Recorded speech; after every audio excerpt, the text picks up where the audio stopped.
This is the New American Media.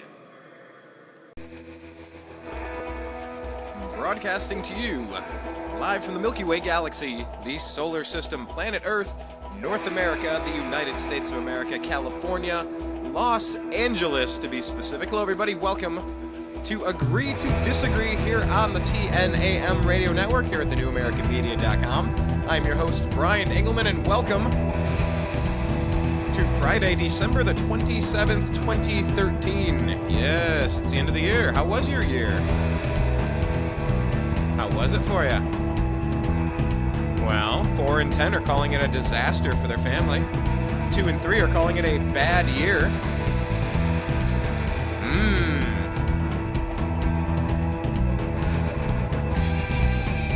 I'm sure this is... I'm sure this will go swimmingly. Moving forward into 2014. Moving forward today, we're going to have special guest Blake the Eccentric Walley joining us.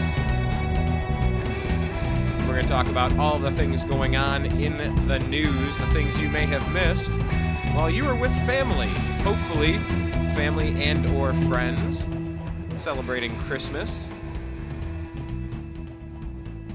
Enjoying some good food, some good conversation, some memories that you're going to remember. Memories that you'll remember. That's not redundant. But anyway, real quick, if you're not following us on Twitter, please do so. We send out all the really interesting stories that we find, and if you have any alerts, don't overdo it, but send us your best ones and tag at American_media_, and we'll try to send some of those out. We need correspondents everywhere, constantly tapped into the news. So you can always tag us at American_media_. Don't overdo it. Just pick your best, and we will try to tweet some of those out for you. So make sure you follow us on Twitter at American_media_. On Facebook, search The New American Media with spaces in between The New American Media and like our page. Check out our homepage, thenewamericanmedia.com. And subscribe to our YouTube channel, youtube.com/The New American Media. So, we got a lot of stuff in the news that maybe you have missed. That's why we bring Blake in. We want to have a top news story extravaganza. Bonanza buffet, fiesta, siesta, what have you. So let's try to bring him in right now. Or instead of trying to bring him in, let's bring him in. Because Yoda said do or do not. Hello. There is no try. I was quoting Yoda. I said... Yoda said, do or do not, there is no try, because I said that I'm going to try to bring you into the program. So I tried to rephrase that, Blake. How are you doing today, sir? Welcome to the program. Good, Brian. How was your Christmas? It's pretty low-key here. So I'm in Vegas here most of my... I'm in FEMA Region 9, and most of the rest of my family is in FEMA. I'm not really sure what. Where's Minnesota? What FEMA region is that? You know what? Here. Another FEMA region. You know what? Now I want to know. I'm trying to look at it here. Let's see. Minnesota. That looks like it's FEMA. No, I'm certain that's FEMA Region V. Ooh, all right. V for Vendetta. And same with Ohio. So Minnesota and Ohio, our family members might get rounded up in the same cable cars, the trains that dump them at the FEMA camps when they don't comply with, horrible... Well, if we ever wanted to go on a rescue mission, it'd be convenient because we could just go to one spot, I hope. All right. Yeah, I wonder where they put them, up by Green Bay? Where's the lousiest... That's brutal. I know. What is it? Minnesota, Wisconsin, Illinois, Indiana, Michigan, and Ohio. That's FEMA Region V. Yeah, you and I are both here in IX. Yeah, I know. They're doing Roman numerals. So FEMA Region 9, FEMA Region 5. But, yeah, so your family's away in FEMA Region 5, just like mine. But I do have some cousins I was able to spend some time with, and it was good. I definitely had a nice little experience. But it never really feels the same when it's, I don't know, in the 80s. And you can break a sweat in the sun, and you're going, really? This is Christmas? This is Christmas week? So...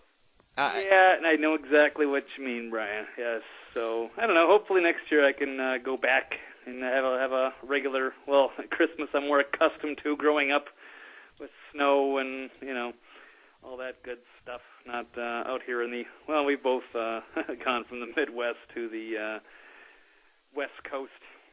Yeah, we did. Not necessarily looking back, but obviously, this time of year is a good time to try to spend some time with friends and family. And even though you're too far away, we want to bring you in, the friend and family of the New American Media, bring you into the program and kind of go through our top news stories of the week and kind of see what we missed while people were distracted with presents and eggnog and candy canes and such and such. So, Right.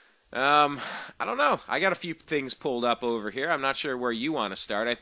I think we both agree on what the number one story of the day is going to be. I could lead with it unless you want to start with it. It's your call. I'm actually confused, Brian. Well, I do have a story in mind. There's definitely one popped up on the radar within the last couple of hours. One's been a big story all day. Maybe a little bit more affects us, our daily lives, a little bit more than the other one. But so I'm hoping that's where you start. But I guess it really doesn't matter. We can pick either one. I could start with Bowling Green Falcons losing their bowl game yesterday. That's the top news story for me. No, I'm just kidding. Oh, there you go. That's all right. Yeah, it does stink, but at least they made it to a bowl game. But that's what happens when a head coach takes a job and doesn't fulfill his duties to finish out his season. I don't like seeing that happen. And of course, the Falcons lost yesterday, but no, I have the. Everyone's been talking about that, so we could start there. I mean, wasn't that the headline? Everywhere I go, everyone just can't shut up about the Bowling Green Falcons. Yeah, it was a Falcon awesome bowl game until the end. And no, anyway, no, I have this, and you could pull this up off any website, I'm sure, but Politico has this. A judge has ruled that the NSA phone tracking program is legal. By the way, the Fourth Amendment, to recap, is the right of the people to be secure in their persons, houses, papers, emails, text messages, GPS locations, and effects against unreasonable searches and seizures shall not be violated, and no warrant shall be issued but upon probable cause, supported by oath or affirmation, and particularly describing the place to be searched and the persons or things to be seized. So I don't know what rule book this judge is U.S. District Judge William Pawley is reading from, but I don't think he read the rules correctly. So I want to get into this story and maybe read a little bit of this and get some of your thoughts on it. But citing the September 11th attacks, a federal and of course you got to cite September 11th for everything, Blake. Right. Gun control. The 21st century now. Yes. You got to get rid of Duck Dynasty because of 9/11. You got to let Robinson Cano sign with the Mariners because of 9/11. I don't know. Let your spouse and your children get violated at the airport for 9/11. Or get cavity searched in New Mexico repeatedly, or beaten to death like the Fullerton cops killing Kelly Thomas. It's all because of 9/11. Anyway, citing the September 11th attacks, a federal judge on Friday found that the National Security Agency, NSA, I'm going to call it the National Spy Agency, the National Security Agency's bulk collection of millions of Americans' telephone records is legal, a valuable part of the nation's arsenal to counter the threat of terrorism, and, quote, only works because it collects everything, end quote. Yeah, that's not in the Fourth Amendment. The U.S. District Judge William Pawley said in a written opinion that the program lets the government connect fragmented and fleeting communications and represents the government's counterpunch to the Al-Qaeda's terror networks, they said the Al-Qaeda terror network's use of technology to operate decentralized and plot international terrorist attacks remotely. This blunt tool only works because it collects everything, Pawley said. The collection is broad, but the scope of counterterrorism investigations is unprecedented. Pawley's decision contrasts with a ruling earlier this month by U.S. District Court Judge Richard Leon, who granted a preliminary injunction against the collecting of phone records of two men who had challenged the program. The Washington, D.C. jurist said the program likely violates the U.S. Constitution's ban on unreasonable search. The judge has since stayed the effect of his ruling pending a government appeal. So, Blake, chime in, good sir. Do you agree or disagree with this judge's ruling, saying that the NSA's bulk collection is a good thing for everybody? I think that's pretty much exactly how Thomas Jefferson would have said it. Yes, it's because he's right. It's illegal to for them to search unreasonable searches and seizures, but of course it doesn't take into effect if it collects everything. So maybe if it collected everything, then it would be okay, and that's why it works. and that's where the logic comes from. And, so, and of course they didn't know what Al-Qaeda was back then, and they only had muskets. So I think it's a great argument. And, so welcome to the new America. Yeah, the new America. That's why we're the new American media, because we just can't buy all the other crap going on. This really bugs me. This really bugs me. You don't ban the Second Amendment because some idiot shoots up a school. In my opinion, you arm more people. Well, they didn't have serotonin reuptake inhibitors back in the day, and they didn't have guns that could fire multiple bullets with 30-round mags. So, it's a little bit different, Well, Judge Pauley dismissed a lawsuit brought by the American Civil Liberties Union, or ACLU, which promised to appeal to the Second U.S. Appeal to the Second U.S. Circuit Court of Appeals in Manhattan. Quote, "We're obviously very disappointed. The mass surveillance tracking program constitutes a serious threat to Americans' privacy, and we think Judge Pauley is wrong in concluding otherwise," said Brett Max Kaufman, an attorney with the ACLU's National Security Project. So, I always wonder if I'm through the looking glass, if I've fallen down the rabbit hole here, if I've taken the wrong color pill when I'm agreeing with the ACLU, but I absolutely agree with them here. No, they get a bad rap for a lot of stuff, but I do think they do a lot of good, and I think they've been pretty nonpartisan so far in this Obama administration. So I don't see where all the criticism comes from, but I don't know. I mean, it seems like it was a good victory a couple weeks ago when this district, of course, Larry Klayman brought it up, and Judge Richard Leon. Seemed like a big victory. Seemed like a pretty obvious decision, and calling it Orwellian. And apparently the feds and the Justice Department have found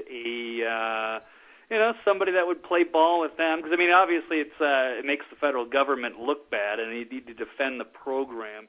And, in fact, I will dovetail that with another article. Because, like you said, there's a ton of articles. The Politico, obviously, the most prominent on the Drudge Report today. I pulled one out of the Activist Post from Melissa Melton here, who says that the agency needs something to necessitate the $3 billion spy hub it built in the Utah desert, capable of analyzing zettabytes of information at a time. So, yeah, you kind of wonder how much money they've invested into this stuff and getting a return on that investment. They obviously, and they could be looking at potential criminal charges, James Clapper and such as this. If all this stuff is found illegal, where does it all go? Yeah, you start arresting, prominent people in Washington that have let all this stuff go on for so long. And yeah, out of a desperation, I guess they got to go find a judge that will agree with them. And so now you've got a contradiction on the ruling, and then perhaps we'll see this go to the Supreme Court relatively soon. Yeah, it's hard to it's hard to get someone to change their opinion when their financial livelihood is tied to it. And well, after they built all this stuff, the mega data center, how are they going to go back on it? But this would be a good opportunity here. This is just under 2 minutes long. I just want to play you Edward Snowden's alternative Christmas message in case you missed it. Hi, and Merry Christmas. I'm honored to have a chance to speak with you and your family this year. Recently, we learned that our governments, working in concert, have created a system of worldwide mass surveillance, watching everything we do. Great Britain's George Orwell warned us of the danger of this kind of information. The types of collection in the book, microphones and video cameras, TVs that watch us, are nothing compared to what we have available today. We have sensors in our pockets that track us everywhere we go. Think about what this means for the privacy of the average person. A child born today will grow up with no conception of privacy at all. They'll never know what it means to have a private moment to themselves, an unrecorded, unanalyzed thought. And that's a problem, because privacy matters. Privacy is what allows us to determine who we are and who we want to be. The conversation occurring today will determine the amount of trust we can place both in the technology that surrounds us and the government that regulates it. Together, we can find a better balance, end mass surveillance, and remind the government that if it really wants to know how we feel, asking is always cheaper than spying. For everyone out there listening, thank you and Merry Christmas. So there was Edward Snowden kind of coming out of his rabbit hole and offering a bit of a message there. Any thoughts on what Snowden had to say? No, I rather liked it, and I think he was took some criticism for that. But to be fair, we don't really know how far things go and what he does know, since we've only seen 1% of the documents so far. So we can only imagine how vast the spy network has been built, and what level they are going to on other observation or metadata or every other kind of violation of the Fourth Amendment. I have a hunch. I have a hunch that it's way worse than we realize. I mean, just to start with something very basic, it's way worse than we realize. That's my thought. I don't think there's any way that the kangaroo courts. They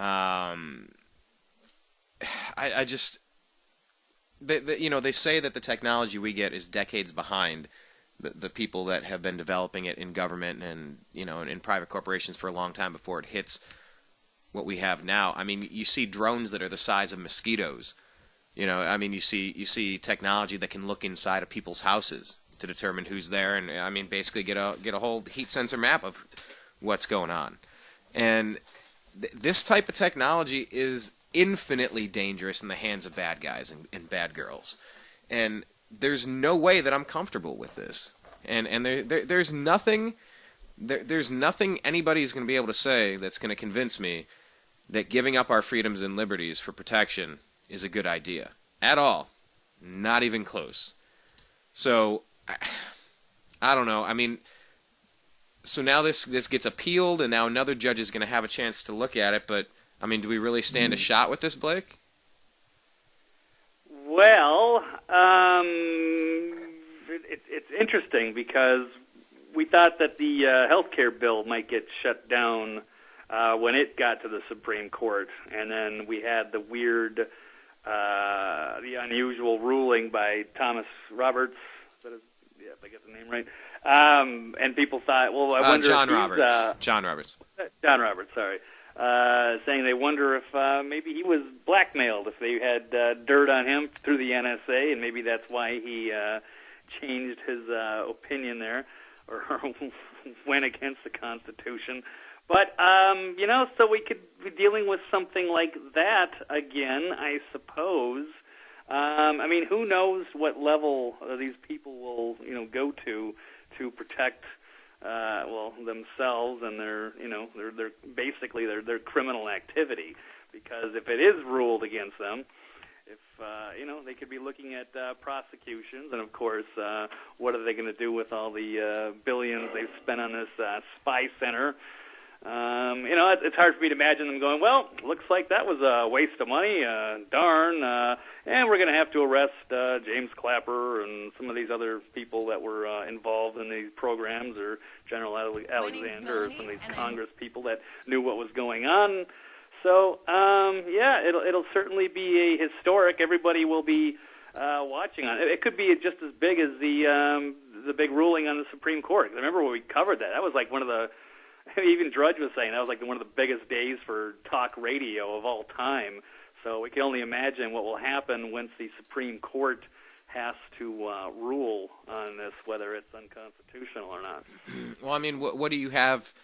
What chance do you really have, though, when it's Republicans and Democrats that end up putting these people, these judges, in positions of power?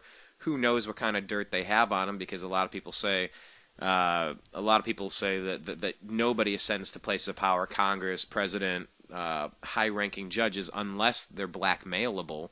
And, if Democrats aren't much different than Republicans to begin with, what chance does that leave for the rest of us if they're both going to be holding to what I consider two sides of the same coin, two wings of the same dirty bird, however you want to phrase it? I don't really see a difference between Democrats and Republicans. So, I wonder, it's a right-leaning court. Oh, it's a left-leaning court. Well, if the left-right game is just a distraction, it's a tug-of-war while we just lose, do we have any chance that the judges are going to rule against us, or are they just going to be voting for big government again? How do you think it's going to play out? It's interesting, because I'm not really a big fan, obviously, of the federal government, and it's no surprise that a federal judge, ruled against this. But of course, to be fair, the other federal judge, Leon, did vote and say it's unconstitutional, and Larry Klayman, who was pushing the lawsuit, was surprised because he thought that this guy was hurting his career. And one thing, he did the right thing. But at the same time, he kind of hurts your career when you don't kind of, go along with the establishment if you don't side with them. So once it gets to the Supreme Court, wow, then it becomes a different story altogether. And like I said, just with after the healthcare thing, I don't know what to expect. And there's probably going to be a lot of pressure on John Roberts. Wow, I'm excited about it, and hopefully this will be it seems like the people would be voting that this, do they side with the people? Have they sided with the people much? I don't know. Congress has got a 6% approval rating. I don't know if the Supreme Court has an approval rating or not. Probably wouldn't be very good. People are pretty unhappy with the system. Could be on the verge of, I don't want to say verge of revolution or anything, but the people are getting angry. They're getting, enough's enough. So they could be, who knows? The Supreme Court could also be factoring that in. People are going to be, having a big backlash against the system. How it could backfire if they try to set this precedent here. So exciting. That's all I can say. Yeah. Well, in the absence of being able to look in our crystal ball and have it figured out, I guess we're just going to keep our eyes peeled on this and see what happens. So, thanks to nothing for this judge ruling that phone tracking is legal. I don't get it. I don't agree with it. And let's hope that another judge... I started off by reading what the Fourth Amendment says. You cannot do what they're trying to do and what they have been doing. I don't understand how... No, this is during the Revolutionary War, too, when we're, fighting, Britain... And we have no idea what kind of, spy network or what else is going on or who is infiltrating. You couldn't really tell, who was on your side or not. It's not like you would think with the supposed Al-Qaeda threat, it would be a little bit more obvious. Some, total radical fundamentalist extremists, which you're going to use that as justification for... monitoring all of us here in the United States. It doesn't make any sense. So, as I said, I'm calling BS on this thing. They're just, the establishment is desperate. They're freaking out. They're, obviously panicking. People coming after. So they found they found a judge that would go along with them. And this is how they're going to play the game. So we'll see how it turns out for them. We're talking with special guest Blake Walley. He is a radio host. You can hear him every Monday, Wednesday, Thursday from noon to 1:30 p.m. Pacific on freedomizerradio.com. That's FREEDOMIZER, freedomizerradio.com. He does a show called Eccentric Perspective. You can check out his homepage, eccentricperspective.com. Make sure that you are subscribed to his podcast, Eccentric Perspective. You can search that and get that, and make sure that you're also following him on Twitter, where most of his work is done. Well, maybe not most, because you do 3 shows a week on the radio, but definitely follow him on Twitter. He's at Eccentric99. Well, I kind of, to use an NSA buzzword here, hijacked. Yes, I said it. Uh-oh. I said it. You on a list. A red flag on your name. Yeah, if I'm not on a list by now, I think everybody's on a list. Let's just say it. No, but I did kind of jump in and lead with the story I felt was the most important. So if I could hand back the keys of control to you, what else do you have on your radar, non-NSA related, if there is such a thing? Oh, I see. I wasn't quite sure where you were going to start. I didn't know if you were going to start with the Duck Dynasty thing. So I don't actually have an article pulled up for that, but I noticed you tweeted that out, and that is obviously the hot story I was referring to that had been broken in the last couple of hours. Yeah, I do have one of those pulled up. Right. Absolutely. Well, see, because I we don't have to dovetail into that. We've got. Oh, go ahead. No, I was just going to say yes, because I do want to talk about that. I did cover it last week. It's a very interesting story. Once again, if you're going to defend the Fourth Amendment, you got to defend the First Amendment. And whether you agree with this Phil Robertson guy or not, does he have the right to believe in his religion? Does he have the right to read the book and interpret it the way that he believes? I mean, he's not out there hunting human beings that behave differently then. I mean, he has an opinion based on what it says in Scripture. Are you allowed to believe in Scripture or not? Believe in what you want, but you can't injure people in the process. And can A&E hire and fire? Okay, yeah, sure. But then can you discriminate against somebody based on their religious preference? Well, then there's an ACLU lawsuit coming, right there. Can you discriminate on somebody because of their sex, because of their gender, because of their or their sexual preference, because of their gender, because of their skin color, because of their religious preference, whatever it is? Okay, I mean, this is such an interesting story for so many different reasons, this Duck Dynasty thing, but I want to get to that in a second, because I just want to kind of hit on this one. I noticed this, and this could maybe dovetail with the NSA stuff. Right, I've also got another one too, so go for it. God, I got so many of these here. This one just caught my eye. I just want to bounce it off you. This is from the Washington Examiner. It says, "Be prepared. Wall Street advisor recommends guns and ammo for protection in case of collapse. A top financial advisor worried that Obamacare, the NSA spying scandal, and a spiraling national debt is increasing the chances for fiscal and social disaster is recommending that Americans prepare a bug-out bag that includes food, a gun, and ammo to help them stay alive." David John Murata, a Wall Street expert and financial advisor and Forbes contributor, said in a note to investors, "Firearms are the last item on the list, but they are on the list. There are some terrible people in this world, and you are safer when your trusted neighbors have firearms." His memo is in part of a series addressing the potential for a financial apocalypse. His view, however, is that the problems plaguing the country won't result in Armageddon. Quote, "There is the possibility of a precipitous decline, although a long and drawn-out malaise is much more likely." Said while sniffing brandy. Or shaking brandy in a snifter. Anyway, said the Charlottesville, Virginia-based president of Marotta Wealth Management. So, I don't know, just people are fed up with government across the board, whether it's an overreach from the 10th Amendment, trying to run everything in healthcare and then taking all your health data. I mean, nothing's more personal than that. The NSA spying scandal and this huge national debt. Wall Street advisors are warning people to become preppers. You have any thoughts on that one? Yeah, it's interesting that the alternative media was pushing that has been for a few years, and the mainstream is finally catching up and recognizing the craziness going on Wall Street, and with the economy, that there's obviously a giant bubble. I think we're hitting some absolute records just about every day, now with the Dow.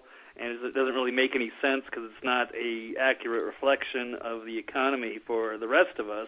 There's obviously an enormous amount of inflation, and yes, people are predicting. Yes, it's a huge bubble that's going to pop, and they just keep pumping funny money into it, trying to keep it on life support. And at some point, it's going to end. And there's a possibility that there could be a financial collapse.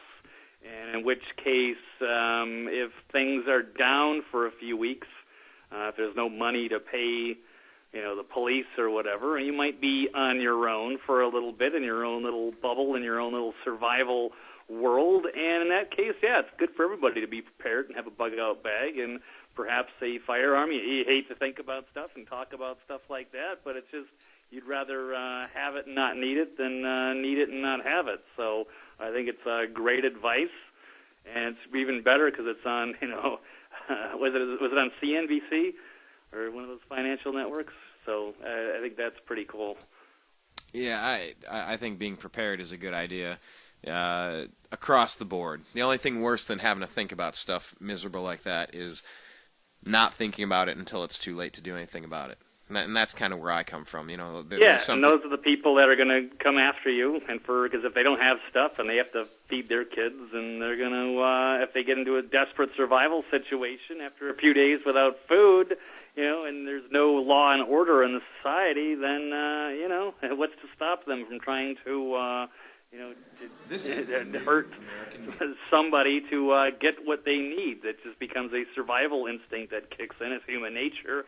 And, so it's good to protect yourself. Yeah, I absolutely agree with that. And, man, didn't I just say I was going to turn the keys back over to you? Because I have one more here, and then I'm going to turn it back all I was really over. going to say was with the, in light of the Snowden stuff and the latest, I was just going to mention Glenn Greenwald snarking at MSNBC, saying that he defends Snowden like you defend Obama 24 hours a day. Not a major issue, but it's something that kind of went hand in hand, obviously, Greenwald and Snowden. So he was, MSNBC had the audacity to criticize him for defending Snowden. And he's like, well, hey, look in the mirror here. You guys defend Obama nonstop 24 hours a day. So that was just some fun controversy, but not a major story. So, no, Brian, you may... I do kind of like that one, though, because it's so true. Fox defended Bush incessantly. Same with talk radio. Well, for the most part. Maybe Alex Jones and Coast to Coast and stuff like that was a little bit more critical of Bush. But Fox defended Bush incessantly for 8 years. And now you have MSNBC, CNN, ABC, all these other dinosaur media companies. Yeah, they defend President Obama as a knee-jerk reaction. It's their default setting. They don't know how to think critically. It's confounding to them when you see a split, a bit of a rift, when it's like, the president's getting Nobel Peace Prizes and going to invade how many countries? We're trying to impact regime change where? He's not protecting our delegates in Benghazi. He's arming the bad guys down in Mexico, and they're killing border agent Brian Terry. He's obvious. Muslim Brotherhood and the rebels in Syria. Yeah, the Muslim Brotherhood, which was just named a terrorist organization by the Egyptian government, but they will not name it a terrorist organization here in the United States for some reason. Why is he blatantly disregarding the Fourth Amendment protections we have for privacy? And these guys don't think. They just have a reflex reaction to defend this guy. And he doesn't deserve defending, Blake. I really like that Greenwald snapback. I think that's fantastic. I'm glad you brought that to our attention. He's great to watch. He really mops the floor with just about everybody that tries to oppose him. Jeffrey Toobin or Alan Dershowitz or any other kind of these media hacks. They try to get up there and try to make him look bad, and he usually makes them look bad. So it's always entertaining watching Glenn. Well, entertaining or not, it has not been a good year. This is from the Washington Examiner. 2 in 3 people are calling 2013 a bad year, and 4 in 10 are saying it is a disaster for their family. Overshadowed by the bungled debut of Obamacare and congressional gridlock, most Americans in a new poll dubbed 2013 a bad year that will be quickly forgotten. For more than 4 in 10, the perils of 2013 hit home hard. Put simply, most Americans are happy to see 2013 go, said the latest Economist/YouGov poll. 54% called 2013 a bad year for the world. Another 15% called it a very bad year, with just 3% calling it a very good year and 29% a good year. So, how was your 2013, Blake?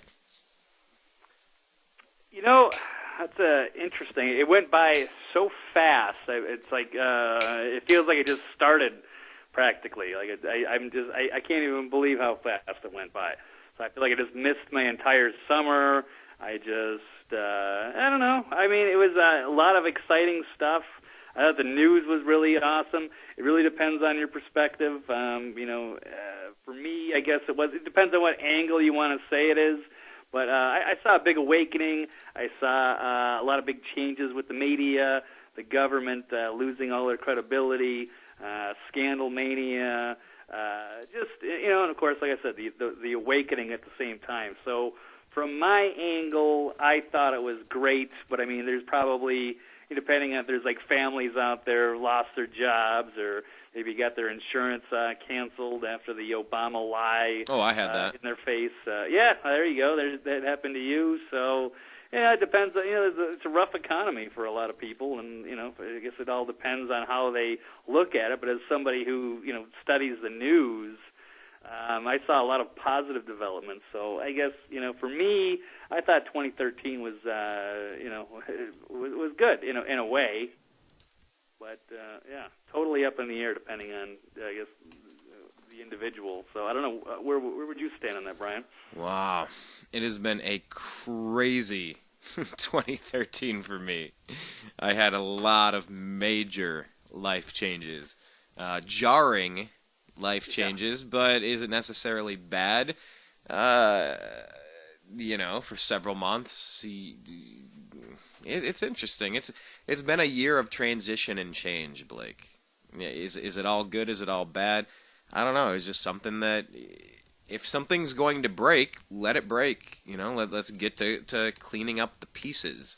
And for me, 2013, I was able to stabilize quite a few areas of my existence, and in other ways, it was a complete, break the piggy bank, and I don't know.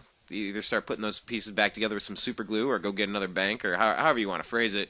I don't know. It went really fast and really slow at the same time. Like I said, it was a on a personal level, this was a crazy year hitting reset and ending several relationships that were no longer working for me. Be it, a friend, family, however it's put together. Just if something's not work, man, it really is time to go another direction, and that's sometimes the point. Is the quicker you get rid of things that aren't working, the quicker you can get to things that are working. So how was my 2013? I don't even know if I can say it was good or bad. I got kicked off my health insurance twice. Once with a divorce and once because of Obama. Thanks, Obama. No, but to think about it, I lost my health insurance twice in 2013. That is crazy. That is really interesting. Okay, I don't know. I guess I'm thinking this out loud and on air, and I usually don't talk about my personal stuff. But no, it is interesting because that was the story of my 2013. It's been a long transitional year, but I lost my health insurance twice. That is crazy. Wow. Yeah, so, please respond to us. Tell us how your 2013 was. I just sent that out on Facebook and on Twitter, so please feel free to reply. How was your 2013? Blake's flew by. In some ways, mine flew by. In some ways, it dragged on and on. I'm glad we had one, though, because, after the Mayan calendar thing, I was a little bit worried, so. I'm glad we had one. Right, could you imagine? Yeah, if there was, May 20, or what was it, December 23rd? Or December 21st, 2012. Mayan calendar. Yeah. Right. Just we get hit by a big comet or something, or who knows what, we're just, we're fortunate that we're still here, and we're still, getting involved, and the news has just gotten crazier and crazier. So that's always been exciting, because 2012 was a fantastic year for news media and everything, and then it's just back into high gear 2013, and it's been it's been an exciting ride, absolutely. Well, talk about exciting. This is something that popped up here. I want to kind of see this real quick and bounce it off of you. This is from, where is this at? Reason. Okay, Reason.com. Seasteading new nations becomes a practical engineering challenge. When it comes to large numbers of people living in close proximity to the ocean, few people can beat the Dutch for experience. So it makes sense that the Dutch engineering firm DeltaSync, which specializes in floating urbanization, was hired by the Seasteading Institute to develop initial plans for habitations at sea that would be safe, practical, and meet the Institute's goal to guarantee political freedom and thus enable experimentation with alternative social systems. With initial designs and specifications now delivered, the dream of floating political experiments takes an important step toward becoming reality. And I'm going to tweet this out, but man, you got any thoughts on this? Because, a lot of people are just saying, I am so fed up with government overreach, I wish I could just go live on my own island. Just leave me alone. Just leave me alone. Stop micromanaging my life.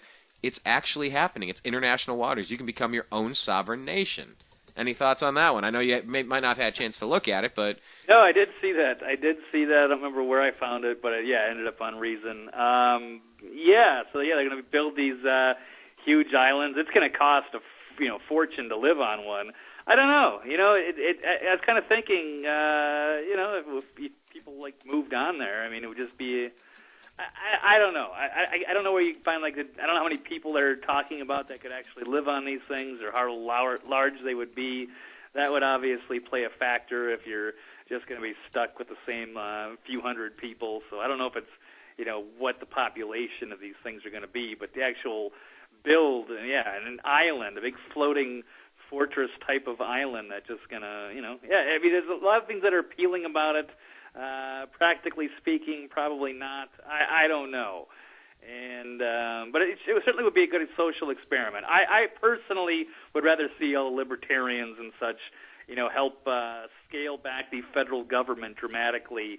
Let the states run themselves. Let the states be a little bit more diverse, and let's see the social experiments play out on a state level, and keep a very strong federal government, but not a large federal government, just to keep the states glued and keep them all bound, and have the Bill of Rights and stuff like that. And then let's see how the states go, and then we can kind of have a healthy competition amongst the states and let people move around, try different economies.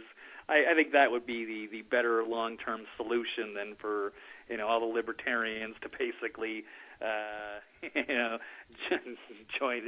jump on some island somewhere and leave the rest of us behind. I don't know. Yeah, like the floating Galt's Gulch from Atlas Shrugged. Instead of going into the earth, you're just going out in the ocean. I don't know. From time to time, I just want to leave the craziness. I really do. Part of that, is appealing, like a commune kind of thing, but not communism. Obviously, it's libertarian type of philosophy. If there was such a thing, and I had an opportunity to go on there, then that could be totally different. If if I got some ritzy libertarians that were like, hey, we liked your work, we'd like you to come over on this island and live with the rest of us. Then what? How about that, Brian? What do you think of that? If you got a invite to go live on one of those islands and you were pretty much in agreement with all of the laws. Now, I don't know how big they are, so, you could be just you and, 500 other guys, which would be kind of, who knows. Hey, you might need to rephrase that here. I don't want to have a Duck Dynasty moment and have the TNAM radio network cancel me from my own program. Could you imagine? Right. Hey, Blake, do you want to go live on an island with 500 dudes? Do I have a Fifth Amendment right in this country anymore? Can I plead the Fifth? I don't think I even want to reply to that. How do you answer that? I think a lot of good-looking single women on these islands. I guess that would be the fear I would have. I don't know. Who knows? Okay, but, now we're changing the conversation. Is this like a singles retreat? Is this a okay? Anyway, no, I very interesting. Because, you're just going to be trading one set of problems for another. That's what's going to happen. And somebody's going to want to control everything. So how do you... It's just the perpetual aim of government is to expand, to keep itself growing.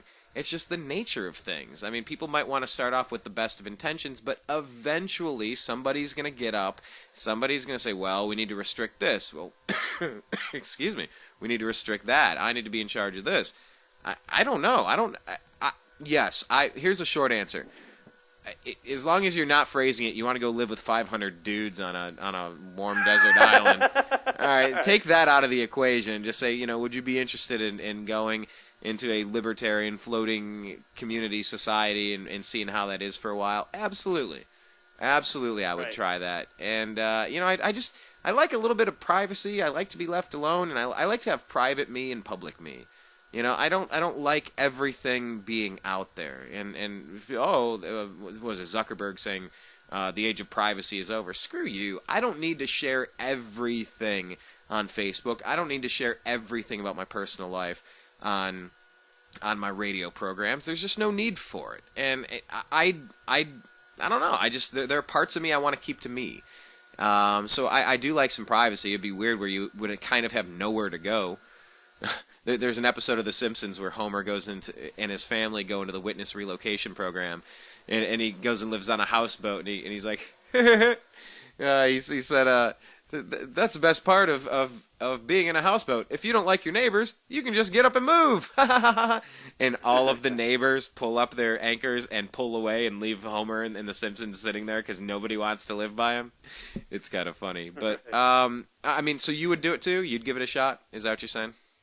If I got invited to a commune and it was very, diverse... Hey, hang on, pause. Right. Now you're back to saying if I got invited to a commune with 500 dudes. You gotta, come on, you gotta rephrase this. Stop saying commune and 500 dudes. Hit reset again. Go ahead. No, I said a diverse group. Oh, okay. A diverse group of people. That would be interesting. I don't know why. That's what that's what it seemed like. There'd just be a bunch of a bunch of rich libertarian guys. So I'm sure, I don't know, they move out there and bring their wives, and they get to go live out in peace on this island. So I'm not really sure how practical it is as a civilization unto itself, or if it's just an escape because they can. I don't know. Maybe we should just take all the elitists and just, put them on that island. And then they can go and have their own, and they can leave the rest of us alone. How about that, Brian? Maybe we can just take everybody in D.C., all the aristocrat politicians, and this new judge who ruled in favor, and I don't know, maybe some of those pundits I was mentioning, yes, the Jeffrey Toobin or Alan Dershowitz. We could put them all on this island, and if they want to have the NSA spy on everybody, then by all means. So, I don't know. That would be my vote. How about we just put them on an island instead and keep the United States and keep those good libertarians here? Well, that sounds very interesting. I'd be open to that, except, I'm getting message. I just got a message from Danny Zaltzberg, one of our regular, how do you say it, fans? One of our regular commenters. Listeners. Yeah, sure. Right. He's saying, man, you guys need to talk about the Trans-Pacific Partnership, because this thing is trying to... have you been following the TPP, Blake? Yes and no. It's a little bit complicated. Obviously, it's a way for the... there was an interesting piece put out today, or not actually today. They were doing a spoof, not a spoof, but on InfoWars. They were doing a report on... It's a Wonderful Life. They kind of were discussing that because they were showing how the movie It's a Wonderful Life you can find on YouTube, and it's got, 700,000 views, and it's been up for a couple of years. And even though it's kind of a copyright infringement, they've left it up there for years. But then once David Knight decided to do a report showing, the kind of the banking conspiracy and what the kind of greater message of that movie was called, and they used clips of it, which is fair use, then YouTube dropped the hammer and said, no, you can't do that because that's a copyright violation. But then they have the whole movie out there that you can totally watch for free, and they haven't taken that down. So it's this double standard. So, yeah, it's this just selective way of how they're going to enforce this. It's just going to be attacks on the the alternative media and stuff like that. I'm certainly not an expert on that. I know I posted a I've been posting things about it when I find some interesting things. I know the Young Turks, Cenk Uygur, whatever, put an interesting report. I've got that on my Twitter timeline. I'm certainly following it. I don't know. It's being exposed pretty well right now. It's pretty common knowledge that they're just having a big, secret meetings, and they're going to try to pass this thing in secret. And I don't think that's going to fly. I think there's going to be a lot of opposition to it. But they're certainly trying to find some clever ways to, take over, I guess, media and such, and abuse of, copyrights and stuff like that. So, unfortunately, I'd like to know more. It's a little bit out of my element, a little bit complex. I'm just glad that there's some good people out there fighting it. I don't know, Brian, do you have anything to share on that one? Well, I could just say this is from tppinfo.org.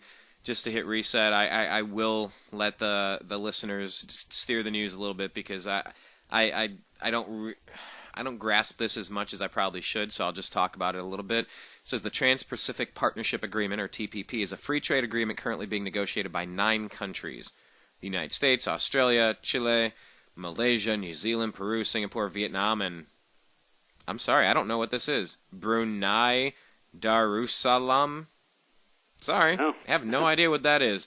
Although the TPP covers a wide range of issues, this site focuses on the TPP's intellectual property chapter, which is what you're talking about, fair use, and It's a Wonderful Life, and whatnot. The TPP suffers from a serious lack of transparency, threatens to impose more stringent copyright without public input, and pressures foreign governments to adopt unbalanced laws. Many of the same special interests that push for legislation like SOPA and PIPA have special access to this forum, including privileged access to the text, as well as U.S. negotiators.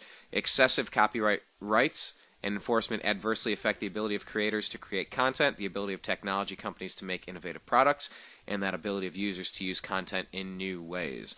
So, hey, you know what? Let's try something. This says, why should I care about the TPP? I haven't viewed this before, but it's 90 seconds long. Shall we? Oh, okay, by the way, if they speak, we can allow it to happen. If it's just going to be music and they're putting stuff on the screen, I'm just going to bail on this. Let's give it a shot. The Trans-Pacific Partnership is an international trade agreement.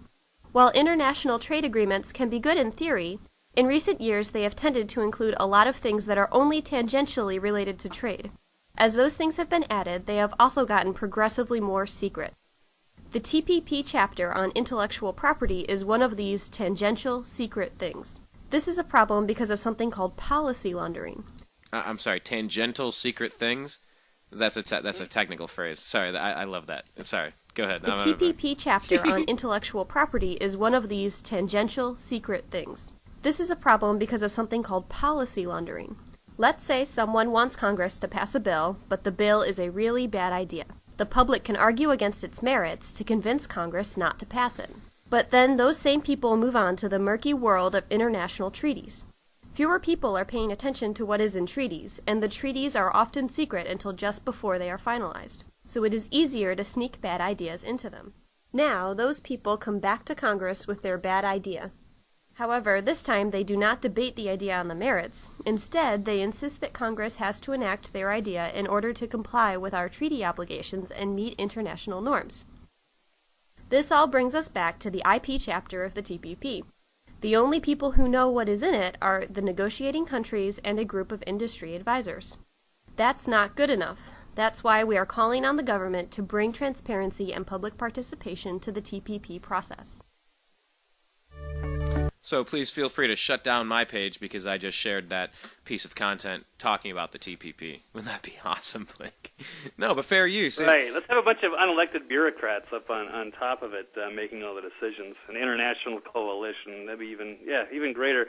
But after we've already seen the SOPA, PIPA, CISPA, ACTA, all of this stuff, this is basically the next big thing.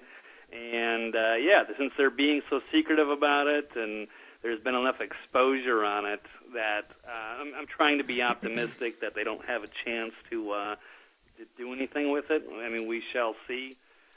Of course, I could have said that about Obamacare. So who knows? But I don't know. I'm optimistic for now. I don't know when any kind of major votes or anything are scheduled to happen on this. But fortunately, there's a lot of opposition, and it's nonpartisan opposition as well. So that's I don't know. Well, I want to find that clip with the Young Turks because I thought they did a really good job of summing it up. I just can't find the exact title, but I know it's in my Twitter feed somewhere. I picked it up off the activist post. I'll have to dig around for that. Well, it comes back to, once again, freedom of speech and what you're allowed to say and what you're allowed to share and what type of speech is legal. Oh, no, you can say anything as long as it's not like that. Well, that's not how freedom of speech works. It protects idiots. You know, you have the right to be an idiot. Absolutely. You have the right to be an idiot. You can't go playing the knockout game. You can't go shooting up schools. You can't go robbing people's homes and stuff like that. But you can be an idiot. You're allowed to say and think what you want. I mean, that's why usually the ACLU is defending such ridiculous garbage. But you just kind of have to throw up your hands and go, well, hey, that's the price we pay for living in a free country. I'll take it. Because I don't want A&E telling me what I can and can't say. You know, so this is going to bring us back here to dovetail or to ducktail. Ooh. Yeah. Ooh. So not a dovetail, it's a ducktail. Get it?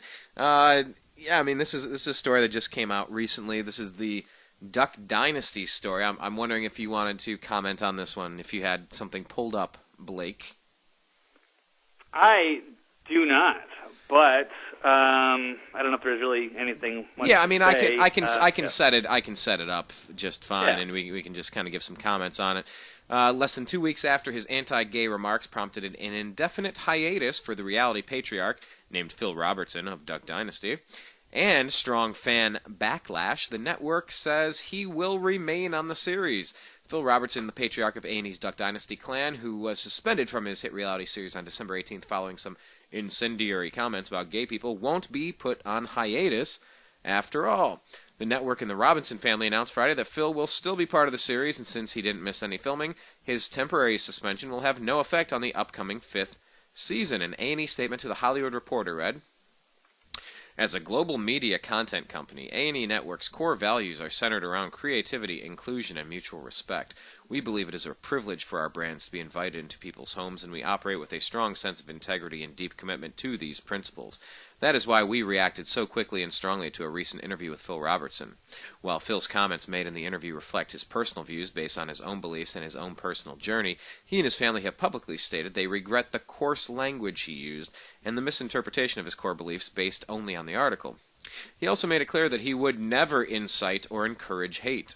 We at A&E Networks expressed our disappointment with his statements in the article and reiterate that they are not views that we hold. But Duck Dynasty is not a show about one man's views. It resonates with a large audience because it is a show about a family that Americans have come to love. As you might have seen in many episodes, they come together to reflect and pray for unity, tolerance, and forgiveness. These are 3 values that A&E Networks also do feel strongly about. So, here we are. Back to it. Yeah. Let's just cut to it because, you know, are you allowed freedom of speech, or is this freedom of speech as long as it's what we say is okay? You know, as a radio talk show host, you obviously have to realize that if you let it happen to somebody else, what's to say it's not going to happen to you someday? That certain opinions and controversial statements and ideas that you make or have are not going to be allowed, Blake. So I don't know. I mean, where do you fall on the story? I thought it was a huge waste of time and I don't know why anybody. I thought it was strange that they were making such a big deal of it. I don't know why anyone really cared, what this guy thought, why it was that big of a deal. It seemed like a big distraction to me and nothing important. But, and it seemed like the A&E totally they have a right to suspend him if they want, but I thought they were overreacting and just basically going under the pressure of the backlash initially. But then there was an even bigger backlash when people were upset that they were kind of, going after, I don't want to say freedom of speech or what have you. I think the end result is that the Duck Dynasty show will be as popular as ever. I think this will even get them bigger ratings going forward. So anyway, I think that really failed, and they didn't do a good job of going after the guy or making a good argument against him or why they should take him down. The left is, I've they're trying to now they're going, oh, how can Phil Robertson, blah blah blah, but then Martin Bashir of MSNBC gets booted off, and it's like Martin Bashir is supposed to be like a professional newsman, a news network, and this Phil Robertson is a 67-year-old who lives in a bubble in the bayou somewhere. Like, why do you guys, there's such an uproar over he made some insensitive comments, but it's basically, out of his version of the Bible, so why are you offended by somebody that says stuff like that? Anyway. Well, I mean, I kind of look at this as a First Amendment issue. Congress shall make no law respecting an establishment of religion, or prohibiting the free exercise thereof, or abridging the freedom of speech, or of the press, or of the right of the people peaceably to assemble and to petition the government for a redress of grievances. So, I mean, if you can't prohibit somebody's free exercise of religion, how can you allow companies to discriminate against that? And I mean, this is a freedom of speech issue, a First Amendment issue, a religious issue. To me, it's kind of everything in one. That's why I felt this was important. I've never watched an episode of Duck Dynasty before. I'm not defending this guy. I don't necessarily believe the way he believes. I'm not gonna get into it. I just don't have time to care about what people are doing in their bedrooms. If it's not harming minors, if it's not really if it's not hurting kids, and if it's not hurting me, seriously, it's like when Thomas Jefferson said, if a man believes in one god or 20 gods, or no gods, if it neither breaks my leg or picks my pocket, what do I care? And I kind of feel the same way. Like, do what you're going to do. I don't necessarily care one way or another, and I'm not a fan of Duck Dynasty, although I DVR'd the first 2 episodes ever, because I'm just trying to figure out what the show is now, because I've been talking about it. Oh, yeah. No, me too. I finally watched my first episode last week, and you know what? I thought it was, I don't have time to watch stuff like that, but I thought it was a very likable show. I could see why people like it. And there was an interesting cast of characters, and I'm not a religious guy at all, but I wasn't offended by it. I thought it was a good, wholesome Americana family show. We need probably more stuff like that. And I didn't see what all the big fuss was all about, and why they were just in such an uproar over insensitive comments. Because I mean, when you're looking at the source here, it wasn't like somebody who was running for president or something, and then you might want to be concerned with what direction he's taking the country into. But that wasn't the case at all. It's just a reality show guy, and just who cares? Speak out again. It's your right. If you don't agree with it, then speak out. But if he's not, calling for violence or anything like that, then who really cares? So I don't know if it's a distraction or what, because it just seems like they find the most stupid things to, when it's like Obamacare and the Democrats and the scandal mania, and they're just taking a beating in the media. It's always like they got to find something about whether Santa Claus is white or black, or the mean rodeo clown that dressed up like Obama, or Phil Robertson says something. And I know there's some other stories that were totally blown out of proportion. And it's really just reflects poorly on, I guess, the people that are, making those a big deal. I don't know. Hey, tell me what happened in WWE. I saw that post that you sent out with the black Santa versus the white Santa. what was that all about? I totally missed that one. Let's leave it to Vince McMahon to, come up with an idea in light of the controversy of, the white, is Santa white or not? It's just totally stupid, who cares? But anyway, what they did is they had a black Santa and a white Santa get into a wrestling, not in the ring. It didn't look like it was outside. It was just kind of funny, because I grew up watching wrestling, so I have I haven't watched the stuff in years, but I thought it was pretty funny. And they just basically had the two Santas going at it to see who was real or who was not, basically. So I don't know if I want to spoil it for everybody, but yeah, the black Santa wins. Okay. The black Santa wins. The white Santa's bad. He wants to ruin Christmas, and he's like, I don't know, attacking. He's like smashing presents and going after the Christmas tree, and then the Black Santa eventually beats him up. It's pretty funny for all the fans. Whoever has grew up watching wrestling, I'm sure everyone would enjoy the piece. Well, what did Wesley Snipes say in that movie? Please quote something obscure. Remember. The only Wesley Snipes. Well, no, I don't know enough offhand of Wesley Snipes. No, it was. What movie was Demolition Man or something. Demolition Man, Blade, White Men Can't Jump. What else is he in? Major League. That's your Cleveland Indian movie. Yeah. Hayes. Okay, this is from Passenger 57, where Wesley Snipes never says, saw that. That would look terrible. He I says, never watched it. Always bet on black. On a plane. Always bet on black. All right, that's a good one. You'd have to have that there for the Black Santa versus White Santa. But no, okay, to dovetail that, to connect these, to ducktail that again. I just want to kind of get your thoughts on this, because Jesse Jackson is called Duck Dynasty Dad, more offensive than Rosa Parks' bus driver. Oh my God! Did you whoring for attention? Yeah. Did you happen to catch this one? No, I try to avoid anything from the race pimps, Al Sharpton or Jesse Jackson, are two of the most despicable people that are absolutely hurting racial, are doing more damage to, I guess us coming together rather than trying to drive us apart, as with the Trayvon. But I'm not going to let that. I just ignore those guys. They are rotten people, and no. Yeah, I mean it's typical. No, I mean it's just interesting. Yet we have a president who's half white and half black, and you can debate. You love his strategies and policies, or hate his strategies and policies, but for some reason, when race gets injected, it's not allowed. You can't talk about the fact that the president's half white.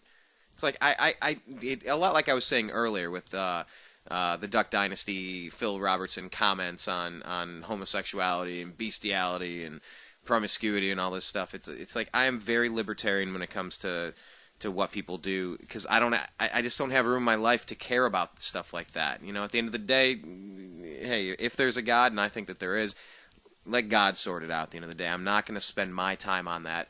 And it's the same with race. I don't care what anyone looks like. I just don't have time in my life for any of that stuff. But yeah, I mean, it's curious to see how Jesse Jackson was able to insert himself into the Duck Dynasty thing. At least he tried to. It's kind of it's so sad. Yeah, he's got to bring. And they can make it a racial thing too. Yeah. Bring up the Rosa Parks thing. I mean, come on. We've had so many good, we've come a long way. We're trying. We're not perfect. There's certainly some racism still out there. There's some ignorance and some, there's some prejudice. That's going to take time to fix. But I mean, we've come a remarkably long way in the last, 50 years, and civil rights, and the last 150 years. Dramatic, and like, why are we going to, mess with that? And they seem to do a lot more harm than good. These people like Jackson and Al Sharpton, who want to inject race into everything, and it doesn't really make any sense, especially with the president. Yes, he's half white. The other thing is that if he really was a good president, he was doing all kinds of good things, and you had a group of people out there that was just continually criticizing him, no matter what, even though it was just totally irrational, then at least you could build a case and say, hey, you know what? The president has done a lot of good. He's trying. He inherited a big mess. He's been doing a good job. He's done this, and this, and this. Why are you, still angry at the president? And if they've got nothing to say, then maybe you can make the argument, well, maybe they are racist. But that's just not the case. It's just a weak argument when they've got nothing else to talk about. And, it's really sad, and I don't know how much longer they can keep playing the race card over and over before, people are just getting sick of listening to it. And, so I don't know how much credibility Jackson or Sharpton have left. Not much. So they're still, trying to insert themselves into the debate in the media. And, I don't know. we'll see how that works out for them. So, is it possible then to connect the dots and try to figure out why that restaurant took down the Duck Dynasty merchandise? If we're going to insert race into it, it was called Cracker Barrel. Sure, right. Yeah, I've heard of that. I've never. Apparently, that's a nationwide chain. Oh, you're missing out. You got to go to Cracker Barrel, get the fried okra. Oh man, I heard they're good. Yeah. Yeah, I'm a fan. Just don't look at their health information to see how they're cooking this stuff, but it is delicious. No, I just wanted to bounce this one past here. This one is from newsbusters.org. It says, I guess we should have expected this. According to a Christmas Day report, this one was published today, but it says, according to a Christmas Day report at abcnews.com, race hustler Jesse Jackson on Monday demanded a meeting with A&E. Who's this guy to demand meetings? I demand a meeting, by the way. Yeah, this isn't... Anyway, I demand a meeting with the president to figure out why he's violating my Fourth Amendment. I demand a meeting on Friday with the president. Anyway, race hustler Jesse Jackson on Monday demanded a meeting with A&E to discuss the comments of Duck Dynasty's Phil Robertson. Jackson also made the same request of Cracker Barrel, which after initially pulling all the Duck Dynasty gear from its shelves in response to Robertson's comments, rescinded that decision after strong pushback from customers. At issue for Jackson were Robertson's remarks about blacks being happy in the South prior to the civil rights movement. What's interesting here is that Jackson's demand... Yeah. What's interesting here is that Jackson's demand was issued on December 23rd with a request that the meeting take place within 72 hours. That should have expired sometime on Thursday. A Google search found no evidence that such meetings took place. Makes one wonder if A&E and Cracker Barrel ignored Jackson's request. Wow, your public blackmail scam might not be working like they used to. Okay. Jackson is also reported to have made an absurd historical comparison concerning Robertson's comments in a statement obtained by ABC News. Quote, these statements uttered by Robertson are more offensive than the bus driver in Montgomery, Alabama more than 59 years ago. Sorry, I don't have a good Jesse Jackson voice. I would love to read this with a good voice, but I don't think I have one. At least the bus driver who ordered Rosa Parks to surrender her seat to a white person was following state law. Robertson's statements were uttered freely and openly without cover of the law within a context of what he seemed to believe was white privilege. Wow, I don't know where he comes up with that stuff. I'm shocked, but I shouldn't be. That's why I try to avoid people like him trying to, exactly what they said, race hustler. There was absolutely nothing to do with race in there. And as far as I know, I don't know. I'm not a Bible scholar or anything, but I believe that some of that stuff was taken from the Bible. That's the way it was written. So there's a part of his opinion mixed in there with part of it is actually biblical. So I don't know. Do you want to maybe the Bible's racist? I don't know where he's going with that unless Phil just totally pulled all of that material out of his butt, and I don't think he did. So I don't know where he's going with that or why he would do that. There was no reason to have race or Rosa Parks. Leave all that stuff out of it. What does Rosa Parks have to do with it? What she wants? Well, specifically, her name being dragged into this. Yeah. Specifically, because he did bring up some stuff. He said, this is Phil Robertson. He said, quote, I never with my eyes saw the mistreatment of any black person. Robertson is quoted in GQ. He said, not once. Where we lived was all farmers. The blacks worked for the farmers. I hoed cotton with them. I'm with the blacks because we're white trash. We're going across the field. They're singing and happy. I never heard one of them, one black person say, I'll tell you what, these doggone white people, not a word. Pre-entitlement, pre-welfare, you say. Were they happy? They were godly. They were happy. No one was singing the blues. So there was a segment about race in this. Right. I had forgotten that obviously wasn't the headline. The headline was about the gay stuff. But what's the offensive thing there? That they were godly, happy people, and he worked right alongside me. Never heard not one black person say anything bad about white people. Where's the offensive comment there? I don't know, man. I'm so over it. You're creating controversy out of nothing just to make some point about something, but you're not really defending any. I don't know. Would you say that you're right? Yeah. Would you say that Jesse Jackson is more offensive than Rosa Parks' bus driver? I would, I can't speak for her, obviously. I would like to get her opinion. Maybe she's got some relatives or something that could speak on her behalf, or somebody that knew her, and can get and to talk about that and talk about Jesse Jackson on that regard, and to see. Cause I don't know. We're about got any reason to be involved in that conversation. Well, we're about 8 years late. She passed away October 24th, 2005. Right. Nah. Well, to end with a whimper, not with a bang. I mean, that's stupid story. I don't know. It's right. It's interesting to me, but like I said, I like everybody. Bigger fish to fry. Yeah, there's going to be better material to go after for Jesse Jackson. Fish I don't fry. know what he's doing. Friday fish fry sounds good. What is that for Catholics and Lent, or what is that for fish fry every Fridays? Friday. Yeah, I was a Catholic, so I remember when I went to college, they had every Friday was always fish. I don't know why they were Catholic. I didn't go to a Catholic college, but well, speaking of they have fish for Lent, or it's always fish. So, but unfortunately, I didn't. Who knows? I'm not going to go into there. But speaking of Cracker Barrel, they have good fried fish. So you can get catfish. I want to go to a Cracker Barrel now. I can't believe you've never been to one. They don't have them in Minnesota. No, I have like Perkins or something. They don't have as much of a variety of the diners. We have Perkins too, but it's not a diner. It's an old country restaurant with a fireplace and tic-tac-toe games and rocking chairs out on the front porch and fried. Yeah, I've heard of that because I thought of Cracker Barrel was like was cheese, like a premium brand of cheese from Kraft or something. But I didn't know it was an actual restaurant until like a year ago or something. Make me a promise next time you're traversing the United States and you get an opportunity to go eat at Cracker Barrel. Oh, I'll definitely seek it out now. Although, you know what?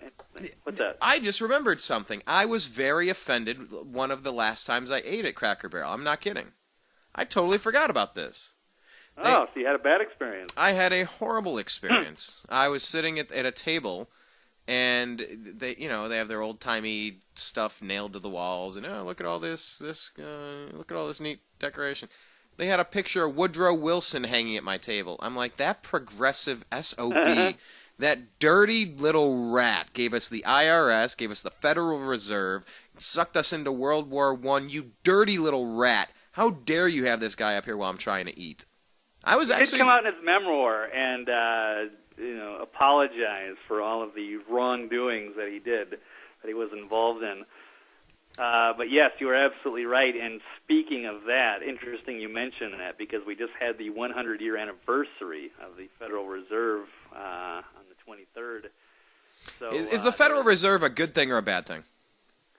I'm going to say bad. Why would you say it's bad? Bad enough. Why is it bad? Because it's the banking system that has absolutely nothing to do with the federal government or nothing to do with our government that has taken control of our money supply, and it is completely unaccountable and I guess really answers to nobody, and is really put a stranglehold on our money, is destroying the stock market, destroying the purchasing value of the dollar. And in fact, there was a great article put out by Michael Snyder this week. It was 100 different reasons. 100th anniversary is 100 reasons to shut it down forever. So, but there should be some interesting stuff coming down the pike soon in Washington because Janet Yellen is supposed to be the new Fed chairman to replace Ben Bernanke. And there's going to be a big push to try to stop that nomination and to force an audit of the Federal Reserve. And once if that's ever done, then perhaps it'll be a chance to abolish it. Yeah, it's a bunch of bankers got together on a secret meeting on Jekyll Island back in, I'll say, around 1912 or something time around there. And they created a big banking system idea, and they campaigned for Woodrow Wilson. They gave him money to support this thing, and then once he was elected, he put it in, and then that also gave rise to the IRS. And yes, it started a big boom-bust cycle. It got us into many of our wars, And, I don't know, could have led to the assassination of JFK for all we know, although it's not totally set in stone. But, yeah, they've caused an enormous amount of problems. So, and with the bad economy the way it is, I think that would be one of the if we ever want to get our prosperity back and our freedom back, we need to abolish this banking system and start the economy over in a different sense, something that helps build prosperity and not the direction that we're heading towards now with the indefinite austerity into a world of neo-feudalism or whatever, and the stock market bubbles and all that good stuff. We could go on and on about that forever. But, yeah, people should go check out that article. 100th anniversary of the Federal Reserve, 100 reasons to shut it down forever. And this article, is this something that you've put on your website or sent out on Twitter by chance? It is on Twitter. It is absolutely on my Twitter page from Monday, December 23rd. It can also be found on, InfoWars, Activist Post, or Michael Snyder's website, which is called, if I can scroll down to the bottom, the Economic Collapse blog. So, I like the sound of that. I'm very apocalyptic. Because some people, what was it? South Park recently did an episode where one of the parents was watching, maybe it was A&E or Lifetime Channel or, like those where they have murder porn. Where it's like these shows about the murder and betrayal and deception. And he thought he was going to get away with it. And then the police came and interviewed him twice. And he thought he had him fooled until... and they called it murder porn. And I was having the conversation yesterday, or a couple of days ago, and I said, maybe I'm addicted to disaster porn. Or what I call it... was it apocalypse porn, disaster porn? Because it was like porn. Which one? Dystopia porn. Yeah, dystopia porn. It was.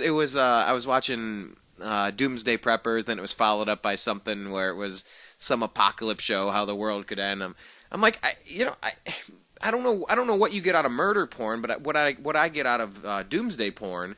Or disaster porn is that I think of things that, oh, wow, I hadn't thought of that. I should probably prepare for that. Or, oh, maybe I shouldn't be doing that. Or, maybe I could plan this in my future. That's a good idea. I hadn't considered. I try to think of ideas to improve myself. I don't know. Call me crazy, but I'm just always trying to improve myself, Blake. But the point of all that was to say that your cool Federal Reserve story is found on your Twitter page, which is at eccentric99, ECCENTRIC 99. Your homepage, of course, is eccentricperspective.com. You can sign up for the iTunes subscription, where you can get all of the latest broadcasts from Eccentric's Perspective by searching Eccentric Perspective and subscribing to it on iTunes. And then every Monday, Wednesday, Thursday from noon to 1:30 p.m. Pacific, your radio show Eccentric Perspective is on freedomizerradio.com. Is there anything I've left out trying to promote you as much as I can? No, I think you covered it all. Very, very good, Brian. Thank you. Rock on. Well, hey, man, I wish you a safe and festive 2014. I don't know if we're going to be talking between now and New Year's. Who knows? The schedule gets... Right. Yeah. Well, maybe we can. We can talk about it. 'Cause, yeah, we didn't get into any of the end of the year stuff, but it's going to fall in the middle of the week, unfortunately, to do the year in review and what's on tap for next year and all that good stuff. Well, we haven't really seen a lot of articles on that quite yet. Yeah, not yet. At the New American Media, we did name a TNAM Person of the Year, Edward Snowden. It wasn't even close. The TIME Person of the Year was the Pope, and I don't know, whatever. He's the Pope. Fine, he's doing his thing. Got nothing bad to say about him necessarily.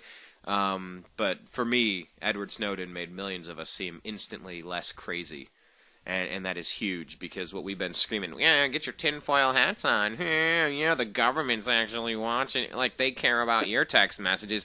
Yes, you idiots. They have, and they have been for a long time, and it was under Bush. It's under Obama. It's going to be under the next person unless we stop it and demand that this changes. If Verizon's going to allow the government to steal our stuff, we create a new Verizon. We stop paying them.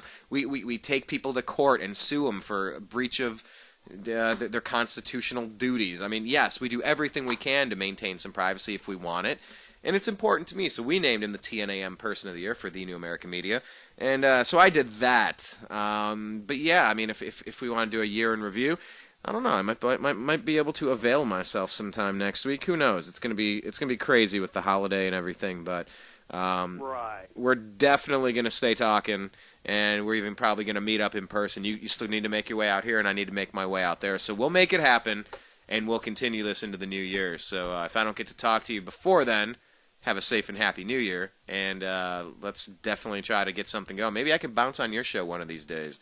Maybe. Yeah, that'd be awesome. Are you gonna do one on New Year's? Yeah, I'm assuming so. I'm gonna. Well, yeah, that's gonna be a tough one. I know that's gonna be really hard for me too. New Year's Day. Yeah, I got people in town and stuff, but we'll figure something out. We'll get things going, and definitely I do encourage everybody out there who's listening to this program to follow Blake. Just you always got your nose in the news, and even if you miss stuff, just tune into what Blake has to say, and you're gonna find a lot of the most important, interesting stories out there. So anyway, I'm gonna let you go, but thanks again for your time, Blake, and we'll be doing this again soon. All right, pal. All right, man. Have a good one, man. We'll talk again soon. All right. Peace out, buddy.